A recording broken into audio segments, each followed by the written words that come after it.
Well, I'm Andy Rubenacker. I worked in the industry for 20-some years. I went to electrical school 30-some years ago. I've been with Llewellyn for almost 13 years. In July, it'll be 13 years on there. The thing that really what makes a person enjoy teaching is when you see the light bulbs come on.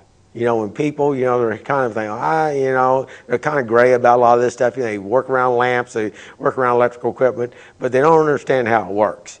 And once they start to see how when you got a complete path, you got voltage, current starts to flow, and it's just really as simple as the light bulb. And so it really kind of, turns on. That's always an enjoyment. So you go over there and you take that bulb out. Are you following me? And I lay that bulb down on the counter. I take my meter, put it on volts AC because we're working on 120 volts.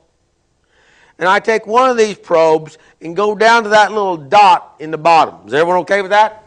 In a lot of classes that a person will take throughout their life, there's probably nothing you're going to learn that will save your life.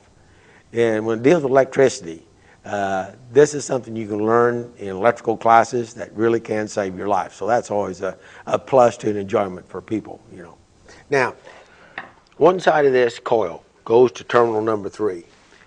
Now, there's a little tab right there that says 3. I can't see it. I can't either. I can't trust either. you. I can't. And this one says 2. That's those sealing and holding contacts. I've always been very interested in electricity. I think that's really the root thing that makes me passionate about my job because you'll never learn it all. It's so interesting all the time. But a good friend of mine was electrocuted at the oil refinery I worked at. And it just shouldn't have happened. It was one of those little shortcuts. He was a good electrician.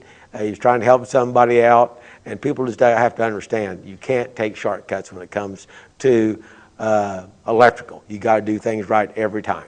And get people to reinforce that, and I think that's really my motivation,